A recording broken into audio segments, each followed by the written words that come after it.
Welcome to my channel, and today we will read the story Idgah written by Munshi Premchand. It's a very good story and you will enjoy it. So let's begin. After the complete 30 days of Ramadan, Eid arrives, a delightful day. There is amazing greenery on the trees and in the fields. It's as if the earth is revealing in human merriment. The sky is clear and shining, and today's sun seems to be giving the world Eid greetings. There is a buzz of excitement in the village as preparations to go to the Eidgah are underway. Everyone is hurrying to reach the Eidgah quickly. People are running here and there, trying to finish their chores. It's a scene of hustle and bustle. Returning from the Eidgah will be a long journey, about 3 kilometers on foot. Meeting and greeting everyone is impossible before noon. The boys are the happiest after waiting for so many days. Today is Eid. Lost in the joy of Eid, they are unaware that the money given to them by their father and mother for spending, they have no idea where it came from. In their own pockets, they feel as if they have a treasure trove. They repeatedly take out their treasure from their pockets and count it, feeling joyful, then carefully put it back. Mahmoud counts 1, 2, 10, 12. He has 12 paise. Mohsin has 15 paise. With these countless coins, countless things to buy, toys, sweets, trumpets, balls, and who knows what else. Amongst these boys, Hamid is the happiest, a poor, skinny boy of 4 or 5 years, whose mother and father are no longer in this world. Hamid lives with his old grandmother, Amina. Hamid's world begins and ends with Amina. The little Hamid is made to believe by Amina that his father has gone far from the village to earn a lot of money, and his mother has gone to the house of God to buy him new toys and clothes. Believing Amina's world to be true, young Hamid happily stays in her lap, listening to tales of fairies, kings and queens at night, eventually falling asleep in Amina's comforting embrace. Hamid also wants to go to the Eidgah with the boys. He wants to wander through the Eid fair. Hamid doesn't even have shoes on his feet. He wears an old cap on his head. It borders worn out till black. Still he is happy. Hamid's grandma Amina always tells him to keep this hope that one day when his father comes back, he will bring many bags and his mother will regular treats. He believes that he will fulfill all the desires of his heart with them. Unfortunate Amina is sitting in her room, crying. It's Eid today, and not a morsel has reached her house. In this sentence, not a morsel is a phrase. Now I am telling the meaning of the phrase morsel. Not a morsel has reached means that no bit or small amount of food has been received or obtained. It suggests a situation where there is a lack of food or provisions. So this is the meaning of this phrase, not a morsel has reached. In her disappointment, tears do not stop flowing from Amina's eyes. Frustrated with her fate, she says, "Who invited this hollow Eid?" But how would Hamid know about her condition? Seeing Amina crying, Hamid wipes her tears with the corner of her wet scarf. Going inside, he tells Grandma, "Don't worry, Grandma, I will be the first to come." Don't worry at all, Grandma. Amina's heart was hurting. In this sentence, hurting means Amina was emotionally very hurt. It signifies the feeling of emotional pain or distress. The village kids were going with their fathers. Other than Amina, who else is there for Hamid? How can they let him go alone into the fair? What if the child gets lost in the crowd? But Hamid is insistent that he will go to the fair for Eid. Amina gets lost in thought. She realized that there are only 8 paise at home. If she gives 3 to Hamid, He will have only 5 paise left. How will she make sivaiya? Sivaiya means a traditional sweet dish made during festivals. And what else can she cook with just 5 paise? Feeling the weight of her situation, Amina grants permission for Hamid to go to the Idgah.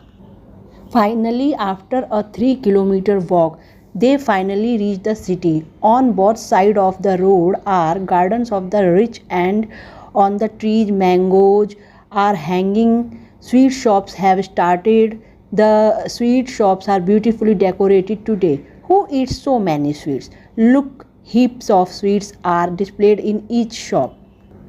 Suddenly the Eidgah came into view. Above there was the shade of dense tamarind trees. Below there was a paved floor with a carpet spread, and rows of worshippers extending as far as the eye could see. Newcomers stand at the end of the line. Here no one cares about wealth or status. The rich and the poor, big and small, everyone looks the same in the eyes of God. To perform prayers, millions bow down in prostration together. In this sentence, prostration means refers to the act of lying stretched out on the ground face downward, especially in the reverence, worship or submission. It is a physical gesture of showing deep respect, devotion or submission, often associated with religious or spiritual practices. And then they stand together. This sight of brotherhood is heartwarming to witness. The prayers ended, and people were embracing each other. That's where the kids rushed to the sweet and toy shop. But Hamid was still carefully examining. He wouldn't spend his 3 paise just like that. There were various toys: soldiers, gujariya, kings, and lawyers, and saints also. The children were praising the toys and enjoying looking at them. Mahmoud buys a soldier with a khaki uniform and a red turban, a gun strapped over his shoulder. It's evident he is ready to catch thieves. Mohsin chooses a bhishti. The bhishti is bent at the waist, a water bag hanging over his waist. He joyfully says, "My bhishti will make sure to quench my thirst." Noor named boy likes a toy. That was a lawyer. He is dressed in black pants, a white coat, a golden chain, and holding law books in one hand. Noor says, "Look at my lawyer. He seems like he is about to argue a case in a courtroom right now." All the toys were priced at 2 paise each. Hamid only has a total of 3 paise. How can he afford such expensive toys? Hamid tries to convince himself and thinks, what is the use of buying clay toys? They might break if handled, and all the color will vanish if a little water splashes. What good are such toys? Mohsin says, "My bhishti will also be watered every day. It will serve me morning and evening, flatter me." And Muhammad told that my soldier will guard the house. If any thief comes, it will immediately show the gun and apprehend him. In this sentence, apprehend means to arrest or seize someone for a suspected crime, typically by the authorities or law enforcement. It can also mean to understand or grasp a concept or idea. All the kids tease Hamid by showing their toys, but Hamid, while criticizing the toys, says, "They are just made of clay. They will break if they fall and become a mess." But with a greedy look in his eyes, Hamid was also looking at the toys. After the toys, the sweets arrive. Someone buys revadiyan, someone buys gulab jamun, someone buys sohan halwa. Everyone was enjoying eating. Hamid was looking at everyone with a greedy look in his eyes. Mohsin says, "Hamid, take a revadi. It's so fragrant." Hamid thinks that Mohsin probably won't give him revadi, as he doesn't have much. Nevertheless, I go to him. Mohsin takes out a revadi and offers it to Hamid, who reaches out for it, but Mohsin quickly puts the rabdi into his own mouth. Annoyed, Hamid says, "What's good about eating sweets?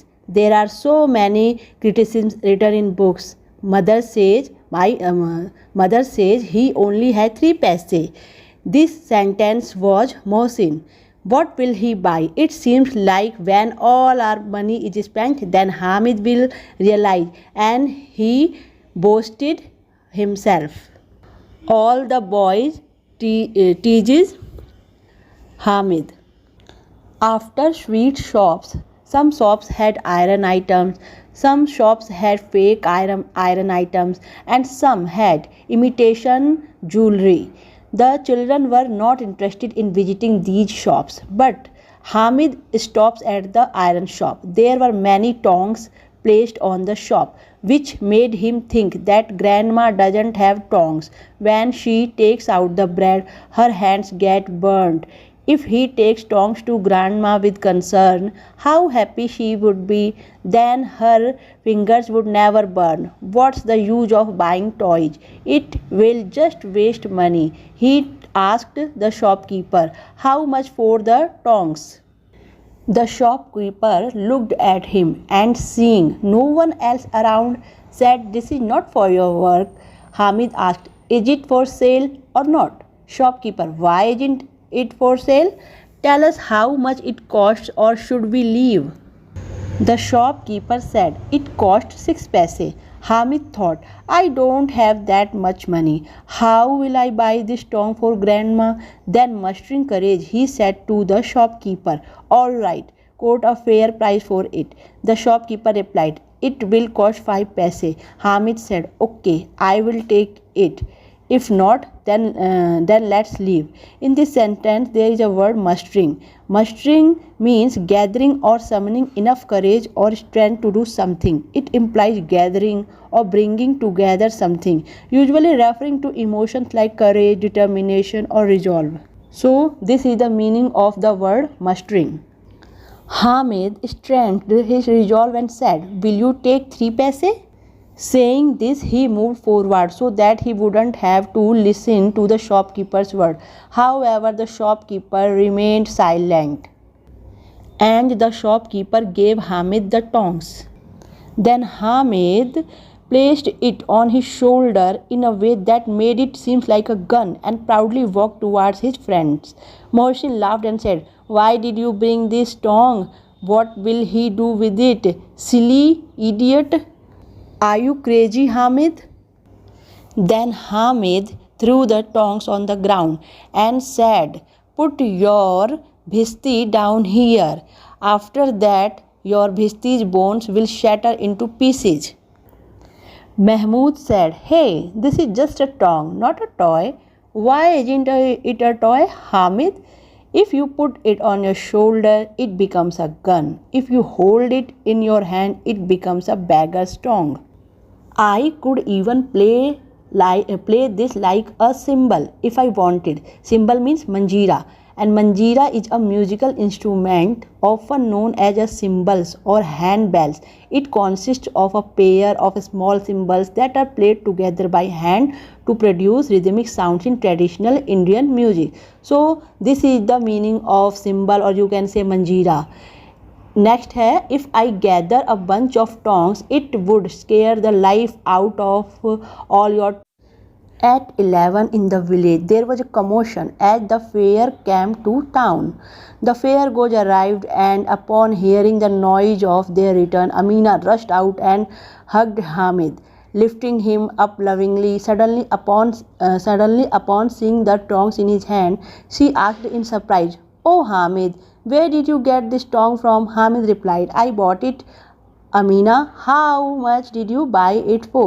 In this sentence, commotion means it refers to a state of noisy and confused activity or disturbance. It describes a situation where there is a lot of noise, excitement, and sometimes disorder or agitation. So now you understand the meaning of commotion.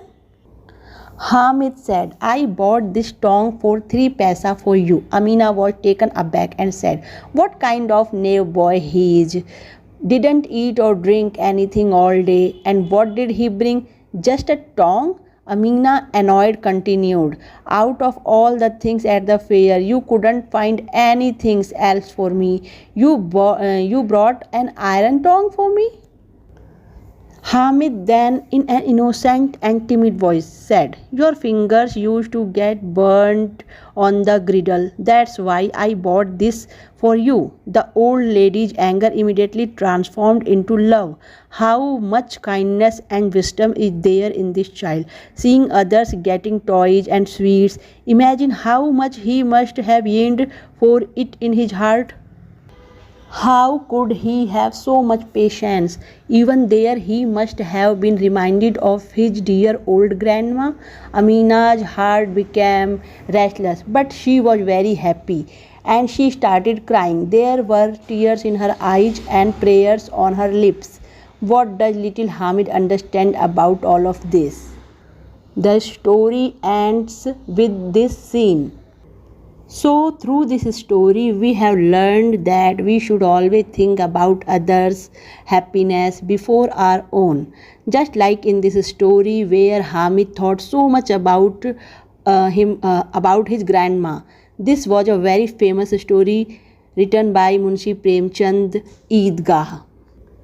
I hope you enjoyed this story in the English version and found it helpful for improving your English conversation skills. See you in the next video. Until then, bye bye.